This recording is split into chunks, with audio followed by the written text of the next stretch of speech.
बाब बिर्रि वस्सिला, कि ये बाब है बिर यानी नेकी, एहसान मंदी, हुस्न सलूक के बयान में। बिर के माना आते हैं नेकी के, एहसान करने के, और आम तौर पर इस लफ्ज़ का ताल्लुक़, इस लफ्ज़ का उमूमी इस्तेमाल वालिदैन के साथ हुस्न सलूक करने, माँ बाप की फरमाबरदारी और इताअत गुजारी के माना में आते हैं। और इस उन्वान यानी मुअल्लिफ़ ने जो उन्वान बना है, इसके तहत जो अहादीस लाई गई हैं उससे मुराद भी यही है कि माँ बाप की फरमाबरदारी करना, उनके साथ हुस्न सलूक करना और नेकी का मामला करना। और सिला के माना आते हैं, असल तो सिला के माने हैं मिलाने के, किसी चीज़ को जोड़ना, पेवंद लगाना। लेकिन आम तौर पर सिला के माना जो उमूमी इस्तिलाह है वो है अपने करीबी रिश्तेदार, आइज़ा व अक़रबा के साथ हुस्न सलूक करना, अच्छे सलूक का मामला करना, उनके साथ सिला रहमी और माली इमदाद और अच्छे अखलाक और अता व बख्शिश का मामला करना, उनको फ़ायदा पहुंचाना, ये दोनों ये माना आते हैं। तो बिर्रुन का माना है नेकी और हुस्न सलूक, खुसूसन वालिदैन के साथ फरमाबरदारी और इताअत का मामला करना। और सिला के माना है अपने आइज़ा व अक़रबा के साथ हुस्न सलूक करना और उनकी मदद करना। अल-फ़स्लुल अव्वल अन अबी हुरैरह रज़ियल्लाहु अन्हु क़ाल क़ाल रजुलुन या रसूलल्लाह मन अहक़्क़ु बिहुस्नि सहाबती क़ाल उम्मुक क़ाल सुम्मा मन क़ाल उम्मुक क़ाल सुम्मा मन क़ाल उम्मुक क़ाल सुम्मा मन क़ाल अबूक वफ़ी रिवायतिन क़ाल उम्मुक सुम्मा उम्मक सुम्मा उम्मक सुम्मा अबाक सुम्मा अदनाक अदनाक। मुत्तफ़क़ुन अलैह। हज़रत अबू हुरैरा रज़ी अल्लाह ताला अन्हु से रिवायत है, वो फरमाते हैं कि एक शख्स ने अल्लाह के नबी सल्लल्लाहु अलैहि वसल्लम की खिदमत में हाजिर होकर यूँ अर्ज़ किया कि अल्लाह के रसूल, मेरी अच्छी रिफ़ाक़त और मेरे हुस्न सलूक का सब में ज़्यादा हक़दार कौन है? मन अहक़्क़ु बिहुस्नि सहाबती, कौन शख्स है जो ज़्यादा हक़दार हो मेरी अच्छी रिफ़ाक़त का, हुस्न सलूक का, खिदमत गुजारी का, जिसकी मैं खिदमत करूं, जिसके साथ सब में ज़्यादा हुस्न सलूक करूं और उसके साथ अच्छा बर्ताव करूं। तो आप अलैहिस्सलातु वस्सलाम ने फरमाया उम्मु का,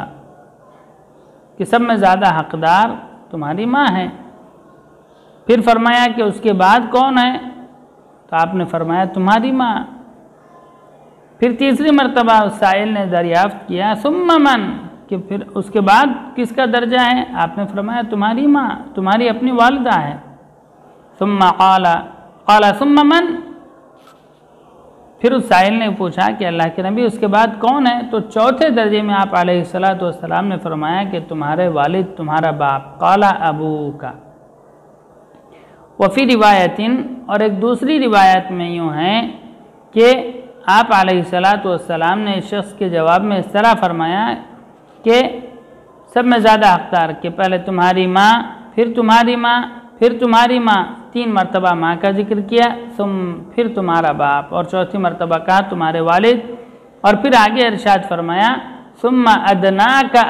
का, फिर उसके बाद वो लोग,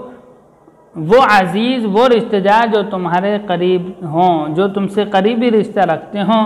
जिसका जितना ज़्यादा रिश्ता करीब और मज़बूत होगा वो तुम्हारे क़राबतदारी का, हुस्न सलूक का और हुस्न रिफ़ाक़त का ज़्यादा हक़दार होगा।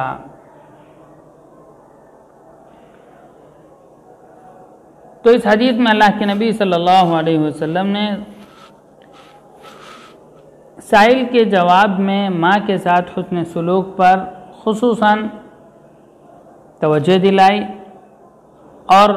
साइल के बार बार दरियाफ्त करने पर भी कि भाई बाद में किसका दर्जा है, कौन ज़्यादा हकदार है, तो आपने 3 मरतबा भी इरशाद फरमाया कि तुम्हारी माँ सब में ज़्यादा हकदार है।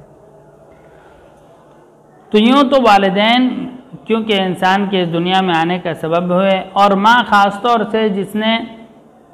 इतनी तकलीफ़ उठाई कि वो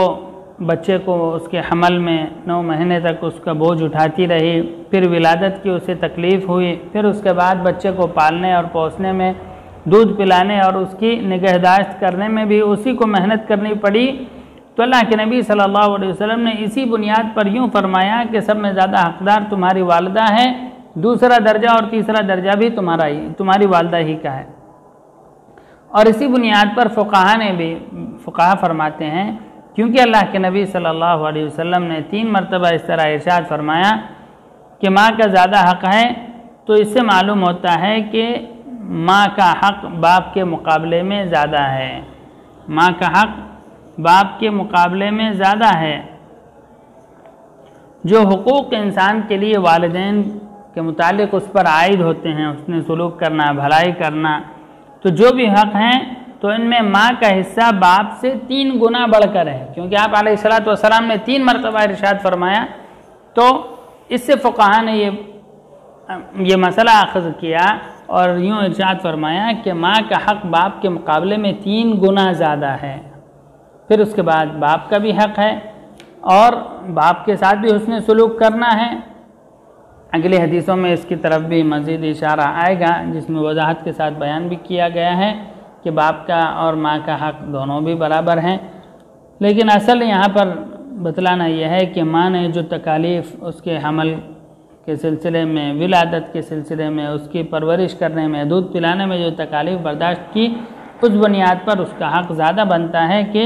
इंसान अपनी माँ की ज़्यादा निगहदाश्त करे, उसका ज़्यादा ख्याल रखे, उसके सामने किसी तरह की बदतमीज़ी न करे। वालिदैन के ताल्लुक़ से इंसान पर यानी औलाद पर बेशुमार उसके हुकूक़ हैं कि अगर इंसान ज़िंदगी भर वालिदैन की खिदमत में गुजार दे, उनके हुकूक़ की अदायगी की कोशिश करते रहे, तब भी वो हक़ अदा नहीं हो सकता जो वालिदैन का है। वालिदैन का जो मर्तबा अल्लाह ताला ने बनाया है, तो इंसान चाहे जितनी कोशिश कर ले, जितनी मेहनत कर ले, जितने उनको आराम पहुंचाने की कोशिश कर ले, तब भी वो अपनी पूरी ज़िंदगी लगा कर भी उन हुकूक़ की अदायगी नहीं कर सकता, अपनी ज़िम्मेदारी से ओहदा बरा नहीं हो सकता। लेकिन शरीयत ने इंसान के लिए फिर भी कुछ चीज़ें बयान कर दी हैं कि जिसका लिहाज हर सूरत में होना चाहिए, जिसकी रियायत हर सूरत में करना चाहिए। तो इसमें इस सिलसिले में एक तो ये है कि वालिदैन की जायज़ ख्वाहिशात की तकमील हो, उनकी इताअत और फरमाबरदारी है, इसको लाजिम करार दिया। उनकी रज़ा और खुशनुदी को शरीयत ने ये कहा कि अल्लाह ताला की रज़ामंदी, वालिदैन की रज़ामंदी, ख़ास तौर से बाप की रज़ामंदी में है। तो इसलिए इंसान को भी चाहिए कि वो हमेशा अपने वालिदैन की इताअत और फरमाबरदारी करे, उनके साथ हुस्न सलूक करे, उनके सामने ऊंची आवाज़ से बात ना करे, बल्कि तवाज़ु और इंकिसारी का इजहार करे, मुलायमत और नरमी का रवैया इख्तियार करे, खुशामदी और आजिज़ी के साथ उनके सामने रहे, ताकि वो हमेशा उनसे खुश रहें। उनसे ऊंची आवाज़ में बात ना करे और कोई ऐसा रवैया इख्तियार ना करे जिससे उनकी शान में बेअदबी हो, उनकी शान में गुस्ताखी हो और उनके सामने अपनी बड़ाई का इजहार हो। ऐसी चीज़ों से हमेशा परहेज़ करें कि वालिदैन के सामने इंसान को कभी भी तकब्बुर और अनानियत के साथ पेश नहीं आना चाहिए, चाहे वो मुशरिक ही क्यों ना हो, चाहे वो बिदात और खुराफात ही में क्यों ना पड़े हों, चाहे वो कुछ ना जानते हों। हर सूरत में वालिदैन के साथ हुस्न सलूक करना यह इंसान का फरीज़ा है। और इसी तरह इंसान को चाहिए कि अपने वालिदैन को नाम से न पुकारें, बेअदबी ऐसे अलकाब न उनके रखें, ऐसे अलकाब से न पुकारें जिससे उनकी शान में गुस्ताखी होती हो, बल्कि हर हाल में इस बात को मलहूज़ रखना चाहिए कि वालिदैन के साथ नरमी का मामला हो, उनके सामने इंसान अपनी बड़ाई और तकब्बुर का इजहार न करें। अगर वालिदैन किसी गैर शरई उमूर के मुर्तकिब भी हों और उनके सामने हमें अमर बिल मारूफ करना है या किसी मुनकर से उन्हें रोकना है, तो इस सिलसिले में भी अदब और एहतराम का दामन हाथ से न छूटने पाए, बल्कि हमेशा उनके साथ अच्छा सलूक करते रहे। एक मरतबा उनको बात कह दे, अगर वो बाज ना आए तो इंसान खामोश रहे। इस सिलसिले में हमें कुरान पाक से भी हिदायत मिलती है कि हज़रत इब्राहीम अलैहिस्सलाम ने क्या किया, अपने वालिद को समझाते रहे, नसीहत करते रहे, उनको मौइज़त करते रहे, उन्हें मुनकर से शिर्क से रोकते रहे और फिर साथ में उनके लिए दुआ भी करते थे, उनके लिए इस्तिग़फ़ार भी किया करते थे। तो हमें भी चाहिए कि अगर हम वालिदैन की किसी चीज़ को नापसंद करते हैं, उन्हें रोकना चाहते हैं, उन्हें अच्छी चीज़ की तरफ तवज्जो दिलाकर बुराई से रोकना चाहते हैं, तो इस सिलसिले में हमें कभी भी सख्ती का रवैया इख्तियार नहीं करना चाहिए, बल्कि नरमी के साथ उन्हें बताएं और अगर वो ना माने तब उनके लिए इस्तिग़फ़ार कर सकते हैं। तो यहाँ पर अल्लाह के नबी सल्लल्लाहु अलैहि वसल्लम ने वालिदैन के हुकूक़ ख़ास तौर से बयान किए और माँ के हक़ को इस तरह से बतलाया गोया कि माँ का हक़ बाप के मुकाबले में 3 गुना बढ़ा हुआ और ज़्यादा है। अगली रिवायत है वअन्हु रज़ियल्लाहु अन्हु क़ाल क़ाल रसूलुल्लाह सल्लल्लाहु अलैहि वसल्लम रग़िमा अनफ़ुहु क़ीला मन या रसूलल्लाह क़ाल मन अदरक वालिदैहि इंदल किबरी अहदुहुमा औ किलाहुमा सुम्मा लम यदखुलिल जन्नह, रवाहु मुस्लिम। हज़रत अबू हुरैरा रज़ी अल्लाह तआला अन्ही से ये रिवायत है कि नबी करीम सल्लल्लाहु अलैहि वसल्लम ने फरमाया रग़िमा अनफ़ुहु, खाक आलूद हो जाए उस शख्स की नाक। खाक आलूद होने से मुराद ये है कि वो शख्स जलील और ख़ार हो जाए, जलील हो जाए। 3 मरतबा आपने फरमाया कि वो शख्स जलील और ख़ार हो जाए, उस शख्स की नाक खाक आलूद हो जाए, उस शख्स की नाक मिट्टी में मिल जाए। तो सहाबा ने कहा कि अल्लाह के नबी कौन ऐसा शख्स है जिसके लिए आपकी ज़बान से इस तरह के अल्फाज निकल रहे हैं, नाराज़गी का इजहार यूँ फरमा रहे हैं कि आप उसकी ज़िल्लत और ख़ारी की दुआ कर रहे हैं, बद्दुआ फरमा रहे हैं। वो कौन शख्स है जिसके हक़ में आपकी ज़बान से बद्दुआ जारी हो रही है? तो आप अलैहिस्सलातु वस्सलाम ने फरमाया कि जो शख्स अपने वालिदैन में से किसी एक या फिर दोनों को बुढ़ापे की हालत में पाए और फिर जन्नत में दाखिल न हो, यानी जिस शख्स ने बुढ़ापे की हालत में, यानी उसके वालिदैन बूढ़े हो चुके हों, उसके वालिद हों या वालिदा दोनों साथ में हों, इस हालत में उसने अपने वालिदैन को पाया और उनकी इतनी खिदमत न की कि वो वालिदैन उससे खुश हो जाएं, राज़ी हो जाएं और उसके लिए अल्लाह ताला की तरफ से जन्नत के दरवाज़ा खुल जाए, अल्लाह ताला की तरफ से जन्नत का परवाना मिल जाए। तो बुढ़ापे में वालिदैन की खिदमत करना बड़े अजर की बात है और जन्नत में दाखिल होने का गोया के असल सबब भी है कि जन्नत में दाखिल होने का सबब बूढ़े वालिदैन की खिदमत करना। अगर कोई शख्स अपने उसके वालिदैन बूढ़े हों, उसके पास मौका है कि उनकी खिदमत कर सकता है, वालिदा की खिदमत कर सकता है, बाप की खिदमत कर सकता है, लेकिन अगर वो खिदमत नहीं करता, खिदमत से जी चुराता है, खिदमत से भागता है और खिदमत को बोझ समझता है, तो ऐसे शख्स के बारे में, यानी ये कि इंसान दुनिया कमाने के चक्कर में, अपनी नौकरी के चक्कर में, अपने ज़ाती पोजीशन के चक्कर में वालिदैन की खिदमत से जी चुराता है, कतराता है, दूर भागता है, ये समझता है कि मैं अब बड़ा ऑफिसर बन चुका हूँ, मैं अब बड़ा हो चुका हूँ, मैं अल्लामा बन चुका हूँ, मैं कैसे वालिद की खिदमत करूँगा, मैं कैसे उनके लिए यानी झुकूँगा, मेरी पोजीशन के ये शाया निशान नहीं। तो ऐसे शख्स के बारे में अल्लाह के नबी सल्लल्लाहु अलैहि वसल्लम ने फरमाया कि जो वालिदैन की खिदमत न करे, उसको मौका था कि वो वालिदैन की खिदमत कर सकता था, लेकिन वो बदकिस्मत है, तो अब वो जन्नत में नहीं गया। उसने जन्नत में दाखिले गोया कि उसके हाथ में चाबी थी, उसके पास असबाब थे कि वो अपने वालिदैन की खिदमत कर लेता और उस सिले में अल्लाह तबारक व तआला उसे जन्नत अता फरमा देते, वालिदैन की उसे दुआएं मिलती, दुनिया की भी तरक्की मिलती और आखिरत में भी अल्लाह की तरफ से उसे जन्नत मिलती। लेकिन उसने इतना बेहतर मौका गंवा दिया, उसने इतना अच्छा मौका अपने हाथ से छोड़ दिया अब ऐसा शख्स दुनिया में जिस इज्जत का ख्वाह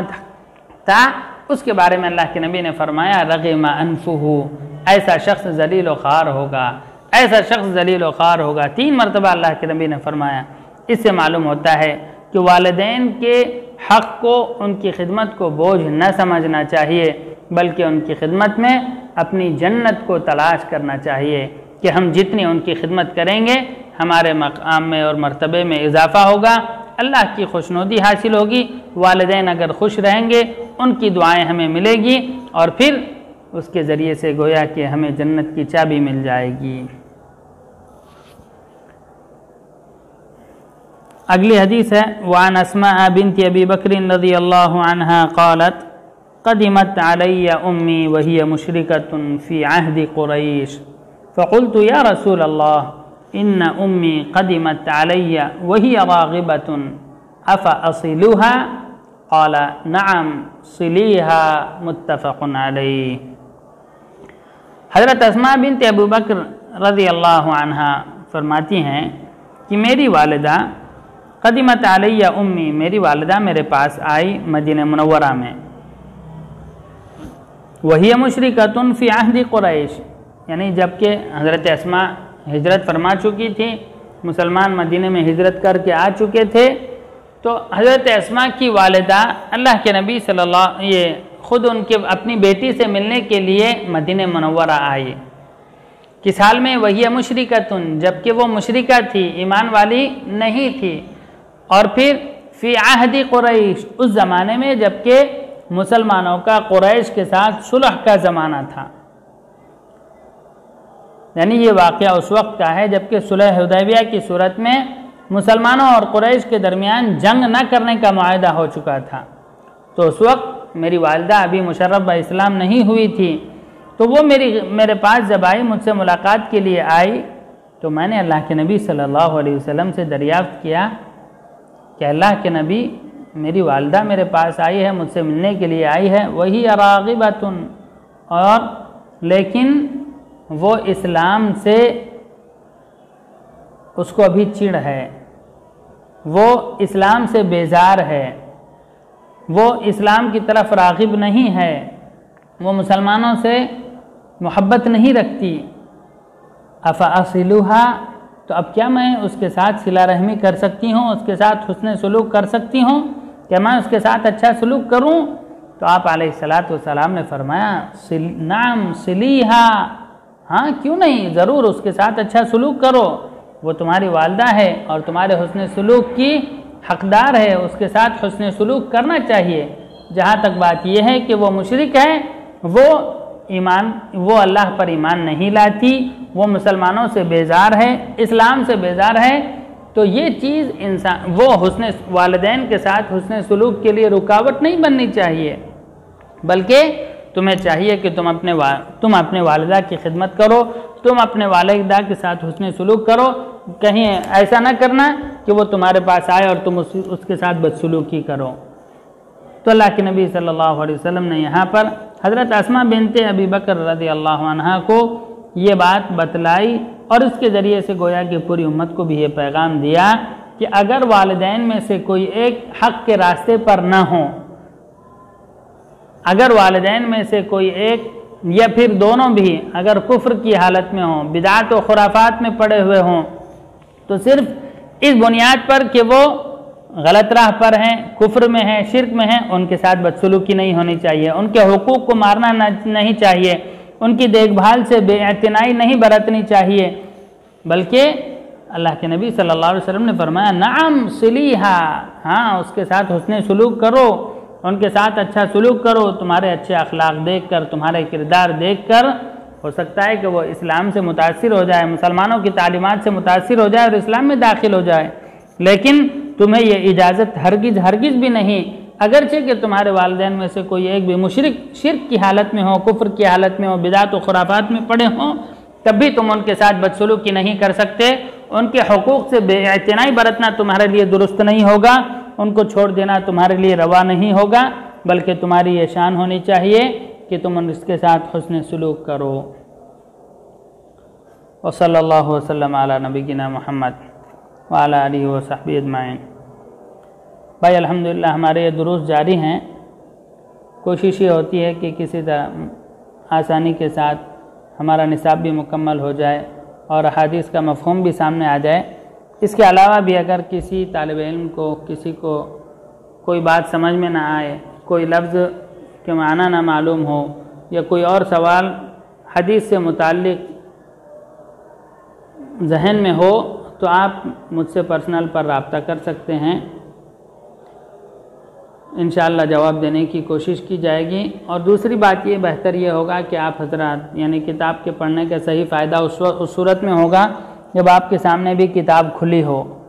या तो PDF की शक्ल में मोबाइल में हो या फिर आप अपने सामने किताब रख कर बैठें, तो हदीस की इबारत जब सामने होगी तो उसका तर्जुमा समझने में, उसकी तशरीह समझने में आपके लिए भी आसानी होगी। वसल्लल्लाहु वसल्लम अला नबीना मुहम्मद।